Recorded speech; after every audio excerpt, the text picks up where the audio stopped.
இந்த பதிவை பார்க்க போகிற அத்தனை நண்பர்களுக்கும் அடியார்களுக்கும் அடியனுடைய பணிவான வணக்கங்களை தெரிவிச்சுக்கிறேன். அன்பினை பெருவாயாகில் அதர்மங்கள் அனைத்தும் நீங்கி துன்பமும் தவிர்ந்து போகும், துயரம் இங்கு உண்டோ சொல்வாய். இந்த பதிவில் நம்ம பார்க்க போகிறது மருந்து, நோய் நீக்கும் மருந்து. அது சம்பந்தமாக நம்ம பார்க்க போகிறோம்.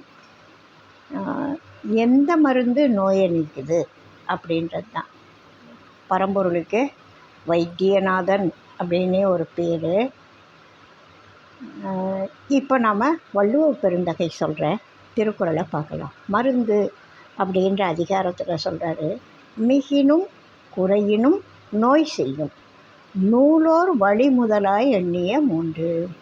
நூலோர் வழிமுதலாய் எண்ணிய மூன்றுன்னா உடம்புல வாதம், பித்தம், கபம் அப்படின்னு ஸ்லேத்மம்னு சொல்லுவாங்க. அந்த 3 காரணங்களால் தான் உடம்பில் நோய் வரும்.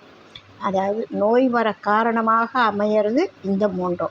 அந்த 3ஐயும் பேலன்ஸ் பண்ண வேண்டியது நம்முடைய உணவு, உழைப்பு. அது 2ல் இருக்குது. எதுவுமே மிகினும் குறையினும் நோய் செய்யும். எது ஒன்று அதிகமானாலும் அது உடம்புக்கு நோயாக தெரியும். இருக்க வேண்டிய அளவுக்கு இல்லைன்னாலும் அது நோயாக தெரியும். நோயாக நம்ம ஃபீல் பண்ண வேண்டியதாக இருக்கும். அந்த உடம்புக்கு அதுக்கு மேலே முடியாது. ஏறினாலும் முடியாது, இறங்கினாலும் முடியாது. இதுதான் நம்ம எல்லாருக்குமே தெரிஞ்ச உண்மை. ஆனால் அதை கரெக்டாக ஃபாலோ பண்ணுறதுக்கு தான் ரொம்ப கஷ்டம். ஒருத்தருடைய உணவும் உழைப்பும் அதுக்குண்டான புரிதலும் தெரிதலும் இதுக்கு உரிய முக்கிய காரணங்கள். மிகினும் குறையினும் நோய் செய்யும் நூலோர் வழிமுதலாய் எண்ணிய மூன்று. மருந்தென வேண்டாவாம் யாக்கைக்கு அருந்தியது அற்றது போற்றி உணின் அப்படின்னு சொல்கிறார். உடம்புக்கு மருந்தே வேண்டாயா? அப்படியா? உண்மையாவா? ஆமாம். எப்படி மருந்து இல்லாமல் எப்படி? ஆமாம். அருந்தியது அற்றது போற்றி உணி. நீ என்ன சாப்பிட்ற? உடம்புல கழிவுகள் வெளியேறுச்சா? இதை 2ஐயும் நீ தேடி கண்டுபிடிச்சிக்கோ. யாக்கைக்கு அருந்தியதும் அற்றதும் நீ ஒழுங்காக கவனித்து போற்றி உணின். அதை கவனிக்கணும், அதை சிறப்பு கொடுக்கணும். என்ன சாப்பிட்றோன்றத கவனமாக சாப்பிடணும். எதை சாப்பிடக்கூடாதோ அதை விட்டுடணும். இது நம்ம உடம்புலேருந்து கழிவு பொருள் வெளியில் போச்சா? இதுக்கு ஒரு அருமையான அந்த காலத்தில் நல்ல பொன்மொழி, பசித்து புசி. இப்போ அதுக்கு நிறைய பசி இருக்கும், சாப்பிட வாய்ப்பு இருக்காது. சில பேருக்கு நிறைய சாப்பாட்டு பொருள் இருக்கும், பசி இருக்காது பல பேருக்கு. இப்படி ஒரு காலநிலையில் ஓடிட்டுருக்கு. அவங்களுக்கு எப்போ கால நேரம் கிடைக்குதோ அப்போ சாப்பிட்டுடுறாங்க. எப்போ நல்ல பசி இருக்கோ அப்போ சாப்பிட முடியலன்னு பேசாமல் இருக்காங்க. டீயை குடிச்சிட்டு வேலை செய்கிறாங்க. இப்படிப்பட்ட உழைப்பு மாறிப்போகுது, உணவு முறையும் மாறிப்போகுது. நீ முதல்ல உடம்புல என்ன சாப்பிட்ற, அது சரியான அளவு சாப்பாடா? அதாவது ஒரு நாளைக்கு 5 வித சத்துக்கள் உடம்புல சேரணும் அப்படின்னு சொல்லுவாங்க. அத்தனையும் கொடுக்குறோமா? அதை முதல்ல என்ன சாப்பிட்ற, அது உன்னுடைய உடம்பு ஒத்துக்கொள்ளக்கூடியதா? இப்போலாம் அலர்ஜின்னு சொல்லுவாங்க. அந்த அலர்ஜி ஃபுட்டுன்னா வேண்டாம்.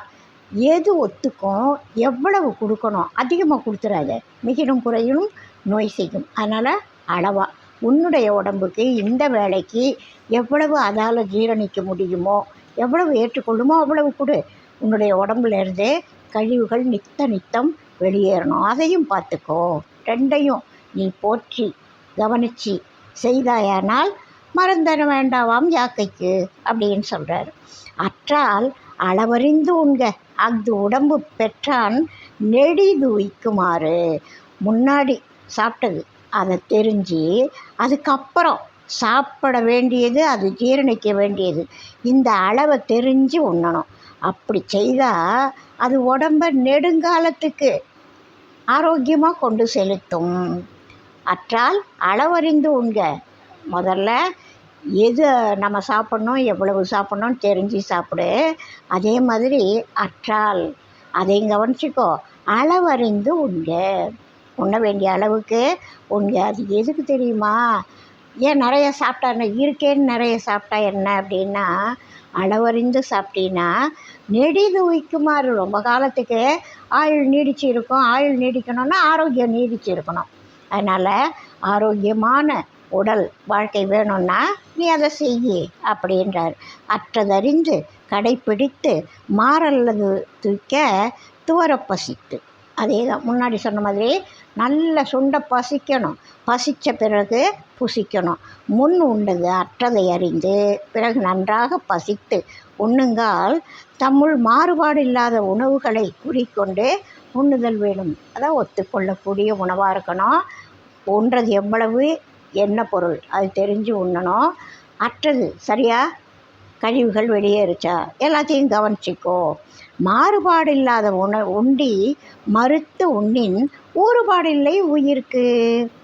மாறுபட்ட தன்மைகள் இல்லாத, அலர்ஜி இல்லாத, ஒத்துக்கொள்ளக்கூடிய உணவினை மனம் விரும்பிய அளவு உண்ணாமல் அளவு அறிந்து உண்பானானால் அவன் உயிருக்கு பிணிகளால் துன்பம் விளையாது, துன்பம் உண்டாகாது, அதாவது நோய் வராது. நமக்கு ஒத்துக்கொள்ளக்கூடிய உணவான்னு பார்க்கணும்.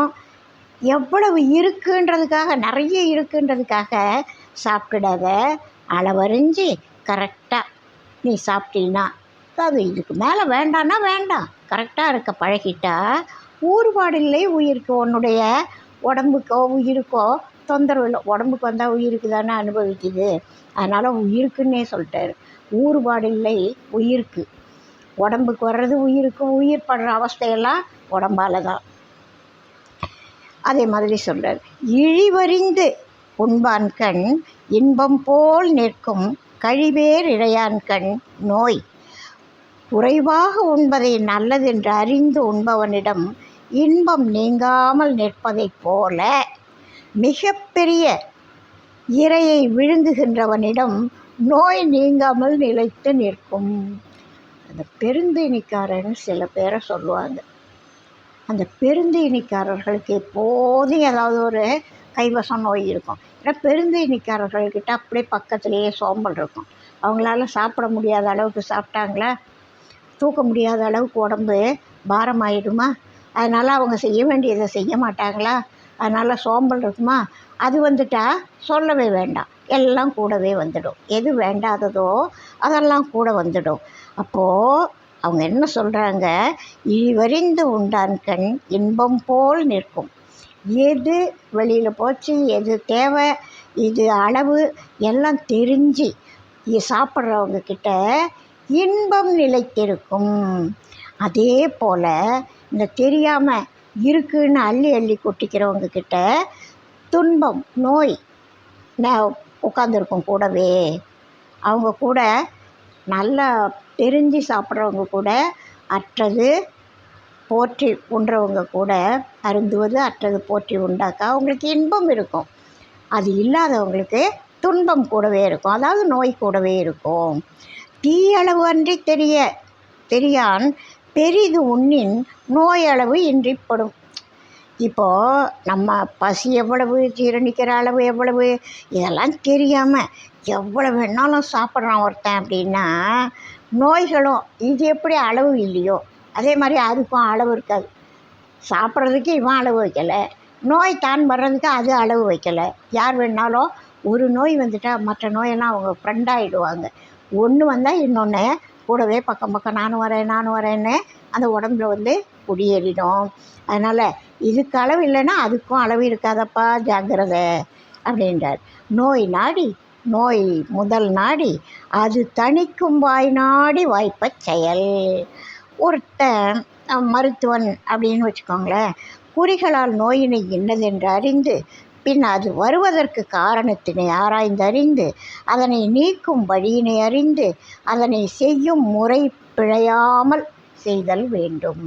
ஒருத்தர் ஒரு நோய் வந்துடுது, நோய்க்கு கண்ட முறையில் வைத்தியம் பண்ணாமல் அந்த நோய் எதனால் வந்தது, முதல்ல நோய் நாடி அது என்ன நோய், அதனுடைய நோயினுடைய குணங்கள் தன்மைகள் தெரியணும், காரணம் என்னன்னு தெரியணும், எதனால் இந்த நோய் இவங்களுக்கு வந்தது அப்படின்னு கண்டுபிடிக்கணும், என்ன நோயின்னு தெரியணும், எதனால் வந்ததுன்னு தெரியணும், இதை எப்படி குணப்படுத்தணும்னு தெரியணும்.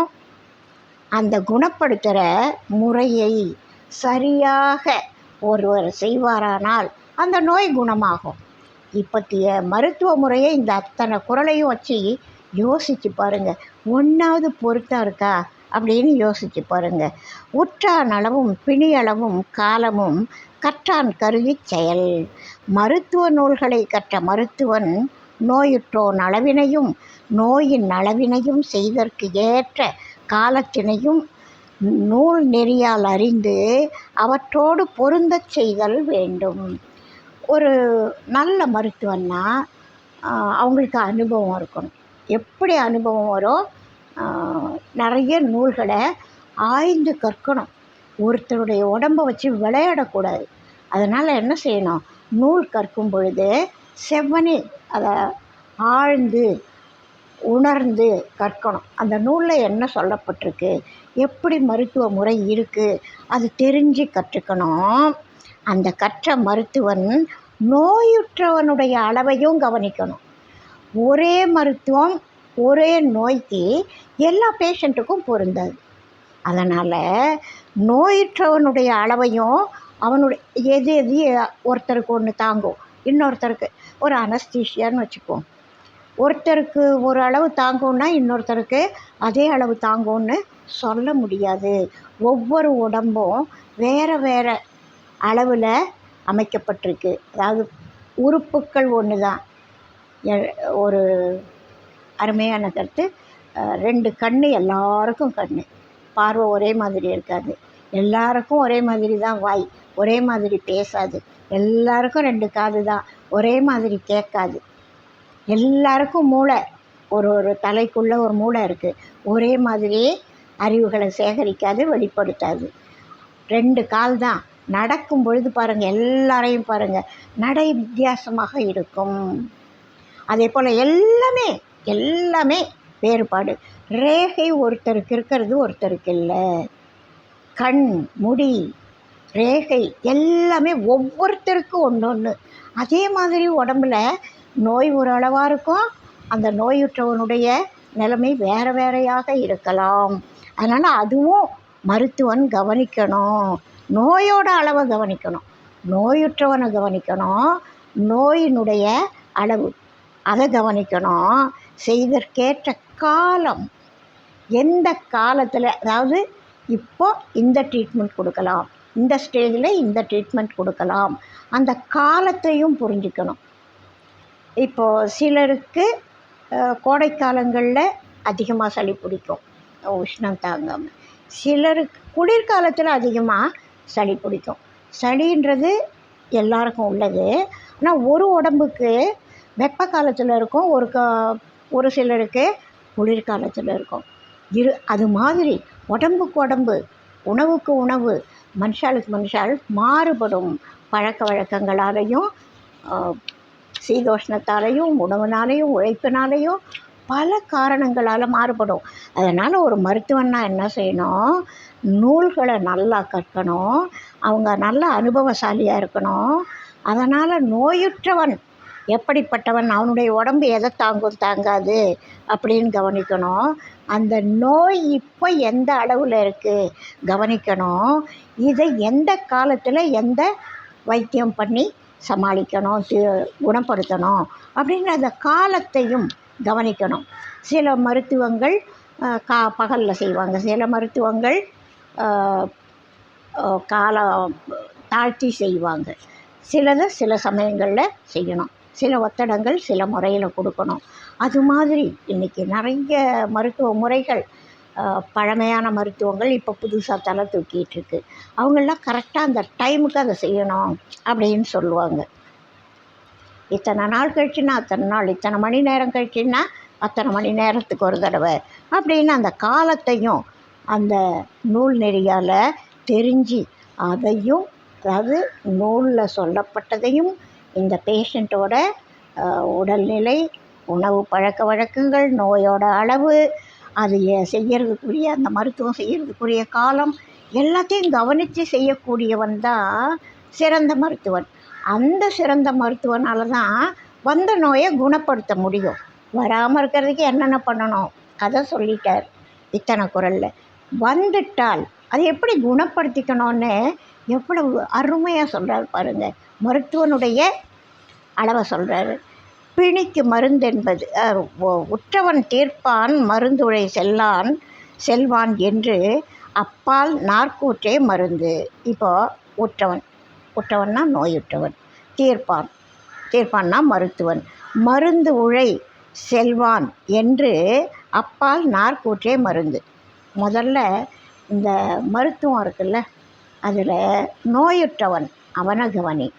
அடுத்தது தீர்க்கக்கூடியவன் மருத்துவன், அவன் எப்படிப்பட்டவன்னு கவனி. அந்த மருத்துவம் செய்யும் பொழுது உதவியாளர்கள் இருப்பாங்கள்ல. ஒரு இடத்துல ஒரு கட்டி இருக்குது, அதை கத்தியால் கீறி சீழை எடுத்து குணப்படுத்துவாங்க. அப்படி செய்கிறப்போ ஒரு மருத்துவருக்கு ஒரு உதவியாளர் கூட இருப்பார். அவருக்கும் அதெல்லாம் தெரிஞ்சிருக்கணும். அவர் யார், எப்படிப்பட்டவர், அதை பொறுத்து தான் இந்த நோய் குணமாகும்ன்றதுக்காக வள்ளுவ பெருந்தகை சொல்கிறார். 4 முக்கியமான விஷயத்தை கவனிக்கணும். என்னென்ன? நோயுற்றவன், நோய் தீர்ப்பவன், துணை புரிபவன், மருந்து. இந்த மாதிரி எல்லாமே பொருத்தமாக இருந்தால்தான் நோய் குணமாகும் அப்படின்னு சொல்கிறார். இது மாதிரி நோய் வராமல் இருக்கிறதுக்கு மருந்து, நோய் வந்த பிறகு அதை தீர்க்கக்கூடிய சரியான நிலை, இதையெல்லாம் சொல்கிறார். நம்ம வள்ளல் பெருமான் அவர் ஒரு விதமாக வைத்தியம் சொல்கிறார் பாருங்கள். இறைவன்கிட்ட போய், அப்பா சாமி, எனக்கு நீ நோயே வராமல் பார்த்துக்கோ, என் உடம்ப நீ தான் பத்திரமா பார்த்துக்கணும், என்னால் அதெல்லாம் பார்த்துக்க முடியாது, எதெல்லாம் நோய் வரக்கூடாதுன்னு நான் கேட்பேன், அதே மாதிரி நீ பார்த்துக்கோ. எதால் நோய் வரும்னு கரெக்டாக சொல்கிறார் பாருங்கள். நோய் எதனால் வரலாம் அதுக்கு சொல்கிறாரு.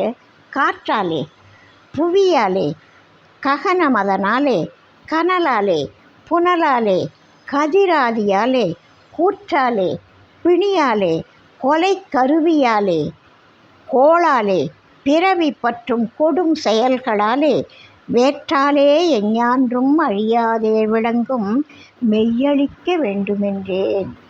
எனக்கு எப்படிப்பட்ட உடம்பு வேணும்னு அவர் கேட்குறாரு பாருங்க.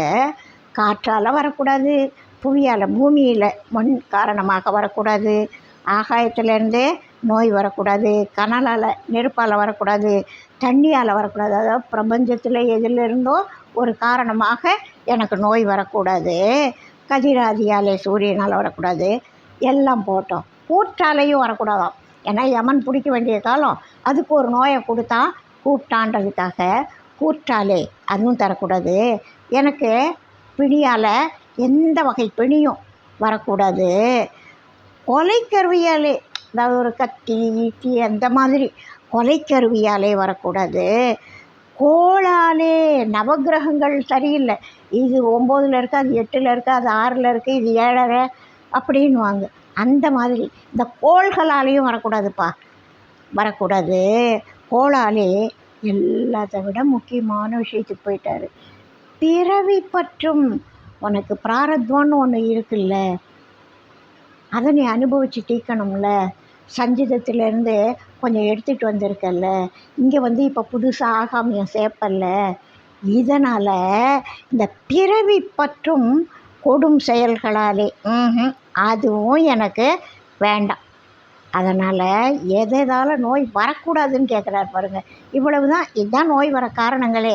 காற்றாலே, புவியாலே, ககன மதனாலே, கனலாலே, புனலாலே, கதிராதியாலே, கூற்றாலே, பிணியாலே, கொலைக்கருவியாலே, கோளாலே, பிறவி பற்றும் கொடும் செயல்களாலே, வேற்றாலே எஞ்ஞான்றும் என்றைக்கும் எப்பவும் அழியாதே விளங்கும் மெய் அழிக்க வேண்டுமென்றேன்.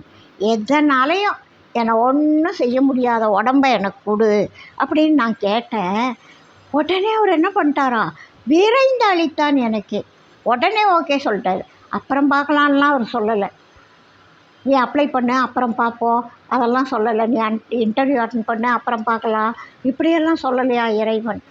இவர் கேட்டாராம், இதனால எல்லாம் பாதிக்கக்கூடாத எஞ்ஞான்றும் அழியாதே விளங்கும் மெய் அளிக்க வேண்டும் என்றேன், உடம்பு எனக்கு கொடு அப்படின்னு நான் கேட்டேன். விரைந்தளித்தான் எனக்கு, உடனே கொடுத்துட்டான். ரொம்ப ஃபாஸ்ட்டாக கொடுத்துருக்காரு கடவுள். ஏற்றாலே இழிவென நீர் நினையாதீர் உலகீர். கடவுள்கிட்ட போய் இப்படியெல்லாம் கேட்டால் இழிவுன்னெலாம் தப்பாக நினைக்காதீங்க. ஏற்பது இகழ்ச்சின்றது சொல்லியிருக்காங்க. அது எங்கே? நம்மளை மாதிரி ஒருத்தர்கிட்ட போய் நீ கையேந்தி நிற்காத. அப்போ ஏற்பது இகழ்ச்சி கரெக்டு. ஆனால் இறைவனிடம் கையேந்துங்கள், அவன் இல்லை என்று சொல்லுவதில்லை. அதனால் ஏற்றாலே இழிவென நீர் நினையாதீர் உலகீர். உலகத்தில் இருக்கிற மக்களை பார்த்து சொல்கிறார், இப்படியெல்லாம் நீங்கள் கடவுள்கிட்ட கேளுங்க, அவன் உடனே கொடுப்பான். எனக்கு மட்டும்தான் கொடுப்பானா? நான் கேட்டேன், கொடுத்தான்.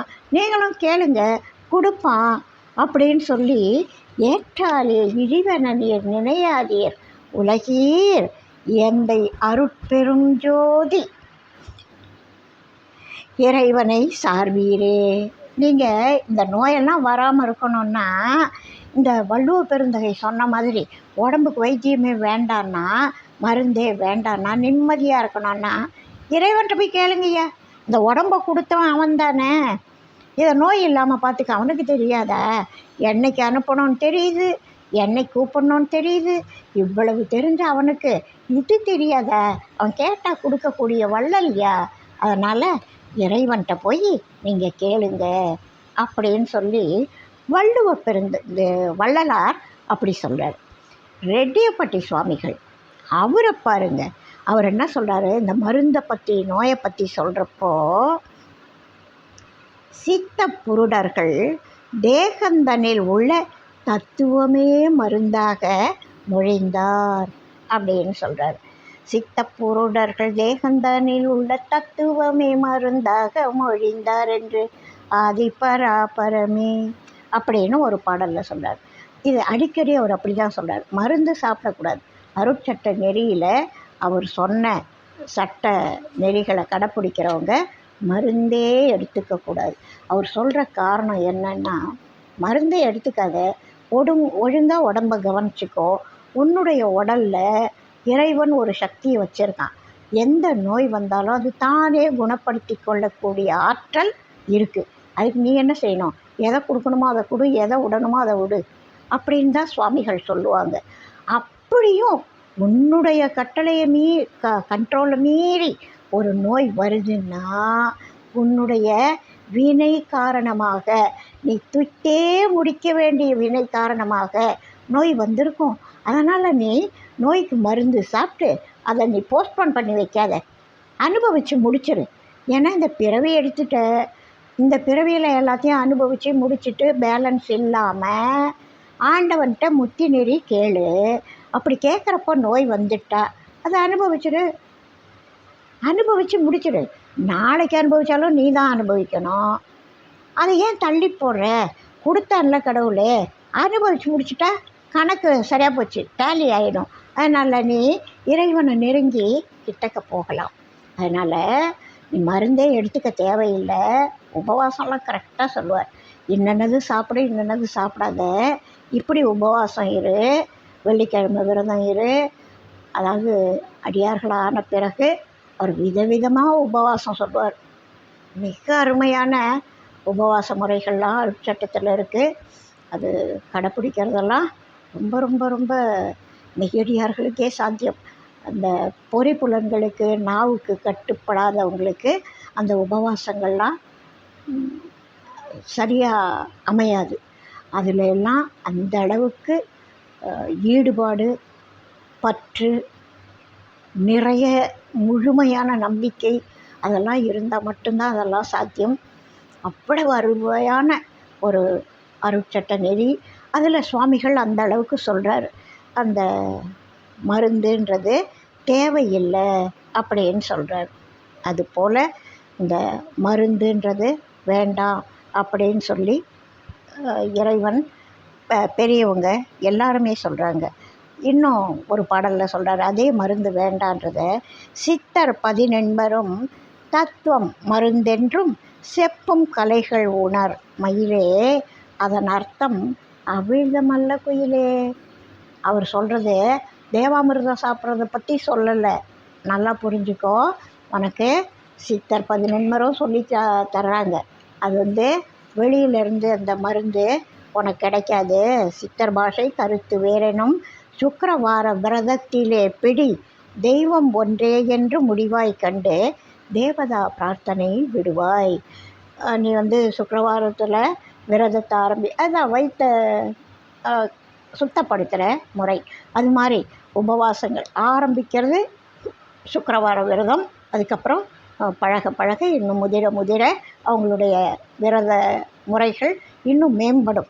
அது மாதிரியெல்லாம் உபவாசங்களாலையும் அருந்தியது அற்றது போற்றுறதுனாலையும் மிகினும் குறையும் நோய் செய்யும் அப்படின்ற உண்மை நமக்கு தெரிகிறதுனாலையும் அளவறிந்து எதையும் செய்யணும் அப்படின்றதும் பெரியவங்க எல்லாரும் சொல்லியிருக்காங்க. இன்றைக்கி அப்படியே மருத்துவ முறையை கொஞ்சம் திரும்பி பாருங்கள், எல்லாருக்கும் தெரியும். எங்கே பார்த்தாலும் எங்கெங்கு காணினும் சக்தியடான்னார் பாரதி. ஆனால் இப்போ எத்தனை மருத்துவர்கள், எத்தனை மருத்துவமனைகள், மருத்துவ படிப்பு படிக்கணுன்றதுக்காக சில குழந்தைங்க என்ன செய்கிறாங்க, கல்லூரி நுழைவு வயசில் நான் மருத்துவராக தான் ஆகணும் அப்படின்னு பிடிவாதம் பண்ணுறாங்க. பெற்றோர்கிட்ட அவ்வளவு பணம் இல்லை. பணம் இல்லைன்னாலும் கடன் வாங்கியாவது ஒரு இப்போ இருக்கிற ஒரு குறைந்தபட்சம் அப்படின்னு சொல்கிறோம்ல, அதுபோல் லட்சக்கணக்கில் தான் செலவாகுது ஒரு மருத்துவர் வெளியில் வரணுன்னா. அது கிட்டத்தட்ட ஒரு இப்படியும் இல்லாமல் அப்படியும் இல்லாமல் சொன்னால் 50 லட்சங்கள் செலவாகுது ஒரு மாணவன் மருத்துவ படிப்பை முடித்து வெளியில் அவன் மருத்துவனாக பணிபுரியறதுக்கு சுமார் 50 லட்சம் செலவாகுது. அந்த 50 லட்சம் செலவு பண்ணி அவன் மருத்துவத்துறைக்கு வர்றது உண்மையிலேயே சேவை பண்ணுறதுக்காகவா, நோயை குணப்படுத்துறதுக்காகவா? இல்லவே இல்லை. தான் ஒரு முதலீடு போட்டு ஒரு தொழிலை ஆரம்பிக்கிறோம், அந்த போட்ட முதலீடுக்கு லாபம் வரணும். அந்த நோக்கத்தில் தான் இன்றைக்கி எல்லா மருத்துவமனைகளும் போயிட்டுருக்கு. அப்போது நோய் எங்கேருந்து குணமாகும்? ஏன்னா அவங்களுடைய நோக்கமே தன்னோட வருமானம்தான். நோய் குணமாகணும், பேஷண்ட்டு நல்லா இருக்கணும், ஆஹா நோய் நீங்கி போனாங்க அப்படின்ற நோக்கம் மருத்துவர்கிட்ட இல்லவே இல்லை. அந்த மென்டாலிட்டின்னுவாங்கள அதுவே மாறிப்போச்சு. ஒரு பேஷண்ட்டு கிடச்சா அவங்கள பிடிச்சி போட்டு பயமுறுத்தி இருக்கிறது இல்லாது எல்லாம் சொல்லி அவங்களுடைய காசை வாங்கி மருத்துவர் வளர்ந்து கொண்டிருக்கிறார். மருத்துவமனைகள் வீதிதோறும் வளர்ந்து கொண்டிருக்கின்றன. இதோட அடுத்த பக்கம் என்ன சொல்லுங்கள்? மருத்துவர்களும் மருத்துவமனைகளும் எவ்வளவு அதிகமாக இருக்காங்களோ அவ்வளவு நோய்கள் அதிகமாக இருக்குது. இவ்வளவு நோய் வர்றதுக்கு என்ன காரணம்? இந்த பெரியவங்களாம் சொல்லிட்டு போனது தெரியல, யாருக்கும் தெரியல. இதையெல்லாம் யோசித்து புரிஞ்சு அதன்படி நடந்துட்டா இவ்வளவு நோய் வருமா? இவ்வளவு வைத்திய முறைகள் கெடுபிடியாக கொடுமையாக மக்களை பாதிக்குமா? பொருளாதார ரீதியாக இன்றைக்கி ஒரு அருமையான வியாபாரமாக மருத்துவம்ன்ற எல்லையில் நிற்கவே இல்லை. அது ஒரு புது வகை தொழில் அப்படின்ற முறையில், லாபம் ஈட்டும் தொழில் அப்படின்ற முறையில் மருத்துவர்கள் மாறிட்டுருக்காங்க. அதனால் எல்லாரும் இந்த பழைய நூல்களையெல்லாம் படிக்கணும். தமிழில் தான் இதெல்லாம் கொட்டி கிடக்குது. இவ்வளவு கொட்டி கிடக்கிற தமிழோட அருமை, நூல்களோட அருமை, அதில் சொல்லப்பட்டிருக்கிற கருத்துக்கள் எதையோ நம்ம கொஞ்சம் நேரத்தை செலவு பண்ணி கொஞ்சம் நேரம் திருக்குறளில் இவ்வளவு இருக்குது. உலக பொதுமறைன்னு உலகம் பூரா இதை போற்றி புகழ்ந்தாலும் இவ்வளவு மருத்துவமனைகள் வர்றது காரணம் இதை யாரும் உண்மையாக படிக்கலை. திருக்குறளுக்கு பெருமை அதிகமாகுது, உலக நாடுகள் போற்றுது. நம்ம நாட்டில் அதனுடைய உண்மையான புரிதல் குறையுதுன்றது என்னோட மன வருத்தம். அதனால் எல்லாரும் இந்த அதிகாரத்தை படிங்க. படித்ததோட இல்லை, கற்க கசடற கற்பவை கற்ற பின் நிற்க அதற்கு தக. அந்த குறளை எங்கே வேணாலும் பொருத்தலாம். இதை 1330 குறளுக்கும் அப்படியே பொருத்திக்கலாம். அந்த ஒரு குறளை எடுத்து போட்டு இந்த மருந்துன்ற அதிகாரத்துக்கே அந்த குறளை எடுத்து முன்னாடி வைங்க. இந்த அதிகாரத்தை கற்க. எப்படி கற்க? கசடர கற்க. இப்போ மருந்துன்ற அதிகாரத்தை படிச்சுட்டீங்க, கசடர கற்றுட்டீங்க. நிற்க அதற்கு தக. அப்போ எப்படிங்க இவ்வளவு நோய் அதிகமாகும்? எந்த ஒரு நோயாளியாவது எனக்கு நோய் வந்தது, ஒரு சுகர் பிபி அது மாதிரி ஏதோ ஒரு நோய் வந்தது, நான் குணமாயிட்டேன், இனி நான் மாத்திரை மருந்து எடுத்துக்கொள்ள தேவையில்லை, நான் ஆரோக்கியமாக இருக்கிறேன் அப்படின்னு சொல்லக்கூடிய ஒரே ஒரு நோயாளியாவது இருக்காங்களான்னு யோசித்து பாருங்கள். உங்களுக்கு தெரிஞ்சவங்க யாராவது இருந்தால், ஆமாம் மருத்துவம் பண்ணி மருத்துவமனைக்கு போய் மருந்து சாப்பிட்டு நான் சுத்தமாக குணமாக இருக்கேன், இன்னார் குணமாக இருக்காங்க எனக்கு தெரியும் அப்படின்னு ஒரே ஒரு பேர் சொல்லுங்கள். நான் கேட்டு சந்தோஷப்பட்டுக்கிறேன். வாழ்க வளமுடன். இந்த நல்ல விஷயங்கள்லாம் உங்களுக்கு கேட்க பிடிச்சிருக்கு அப்படின்னா சப்ஸ்கிரைப் பண்ணுங்கள், லைக் பண்ணுங்கள், நல்ல விஷயங்களை அடுத்தவங்களுக்கு ஷேர் பண்ணுங்கள், உங்களோட கனிவான கருத்துக்களை சொல்லுங்கள். வாழ்க வளமுடன். வாழி எந்நாளும் மேன்மை வாழ்க நல்லறங்கள் எல்லாம் வாழிய பெரியோன் நாமம் வாழியே வாழி வாழி. அடுத்த பதிவில் அடுத்த ஒரு கருத்தோடு சந்திப்போம்.